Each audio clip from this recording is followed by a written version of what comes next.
Last few weeks నుంచి ఇంటర్నెట్లో చాలా వింతైన పరిస్థితులు మనం చూస్తున్నాం. ఒడిశాలో ఆల్మోస్ట్ 7 lakh టర్టిల్స్ బీచ్లోకి వచ్చేసాయి. అంటే ఒడిశా వరల్డ్లోనే biggest nesting place for these turtles.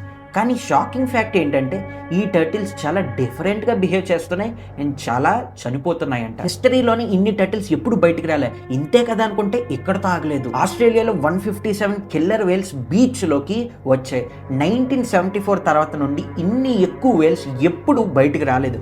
157లో 72 Wales చనిపోయాయి. ఊరికే ఫిషెస్ లాగా బీచ్లోకి వచ్చేలాంటి క్రీచర్స్ కావు ఇవి. 100 to 1000 feet బిలో ఉంటాయి అండ్ ల్యాండ్ దగ్గర ఉండేలాంటివి కావు. ఇవి కిల్లర్ వేల్స్ డీప్ ఓషన్లోనే ఉంటాయి. షాకింగ్ ఫ్యాక్ట్ ఏంటంటే రెస్క్యూ టీం వచ్చి కిల్లర్ వేల్స్ని ఓషన్లోకి పంపిస్తాకి ట్రై చేసినా అవి ఓషన్లోకి వెళ్ళట్లేదు. ఇది చాలా వింతగా ఉంది. ఎప్పుడు ఓషన్లోకి వెళ్దామా అని చూస్తే కానీ ఓషన్లోకి వెళ్ళలేదు. ఇంకా మిషన్ ఫెయిల్ అయ్యింది. లోకల్స్ చెప్తున్నారు మేము మా జీవితంలో ఎప్పుడు ఇలాంటివి చూడలేదని. ఇలాంటివి చూసినప్పుడు చాలా భయం వేస్తుంది. ఎందుకంటే ఎప్పుడు జరగలేనివి ఎందుకు జరుగుతున్నాయని. ఓషన్లో ఏదో ఉంది. యానిమల్స్ భయపడుతుంది. లాస్ట్ వీడియోలో చూసాం టర్టిల్స్ కిల్లర్ వేల్స్ ఓషన్లో నుండి బయటకు వచ్చేస్తున్నాయని. కానీ అక్కడతో ఆగలేదు. లాస్ట్ ఫ్యూ డేస్ నుంచి మీరు ఇంటర్నెట్ ఓపెన్ చేస్తే చాలు మీకు ఈ ఫిష్ కనిపిస్తుంది. దీనిని డూమ్స్ డే ఫిష్ అంటున్నారు, also known as over fish. ఈ ఫిష్ ఆల్మోస్ట్ 3000 feet బిలోలోనే వీటిని చూస్తాం. రీసెంట్గా మెక్సికో అండ్ కెనరీ ఐలాండ్స్లో ఇది కనిపించింది. చాలా మందిని భయపెట్టింది కూడా. ఎందుకంటే 2011లో 20 ఓవర్ ఫిషెస్ జపాన్ షోర్ మీదకి వచ్చాయి. తర్వాత Fukushima tsunami and nuclear disaster జరిగింది. అంత కింద ఉన్న ఈ ఓవర్ ఫిష్ ఎందుకు షోర్కి వస్తుందంటే ఫ్యూ రీజన్స్ ఉన్నాయి. అవి సిక్ ఉన్నా, ఇంజూర్ అయినా, వాటర్ టెంపరేచర్స్ చేంజ్ అయినా, అండర్ వాటర్ స్టోన్స్ వచ్చినా, ఇంకా చాలా ఉన్నాయి.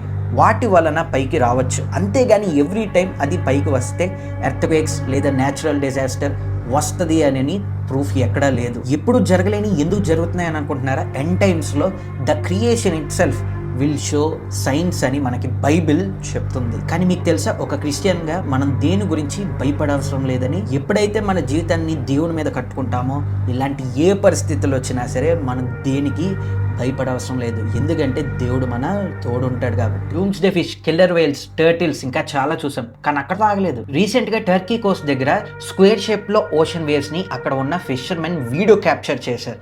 ఒక చెస్ బోర్డ్ ఎలా ఉంటుందో అలా ఈ ఓషన్లో ఉన్న వేవ్స్ ఉన్నాయి. ఇది అసలు కామనే కాదు. చెప్పాలంటే వెరీ రేర్గా జరుగుతుంది. చూస్తాకి వింతగా ఉంటుంది కానీ చాలా డేంజరస్. ఒక్కసారి అలాంటి ప్లేస్లోకి వెళ్తే ఇంకా మరణం తప్ప ఇంకో వే లేదు. ఈవెన్ బోట్స్ని కూడా డ్యామేజ్ చేసేస్తాయి. ఇంకో రేర్ థింగ్ ఏం కనిపించిందంటే బ్యారెల్ ఐ ఫిష్ అని. దాని హెడ్ మొత్తం ట్రాన్స్పరెంట్గా ఉంటుంది. దాని ఐస్ లోపల అండ్ ఇంటర్నల్ ఆర్గన్స్ మొత్తం ట్రాన్స్పరెంట్గా ఉంటాయి. చూసినా కూడా నమ్మబుద్ధి కాదు, అంత డిఫరెంట్గా ఉంటుంది ఈ ఫిష్. నార్మల్గా ఈ ఫిష్ కనిపించడం ఇంపాసిబుల్.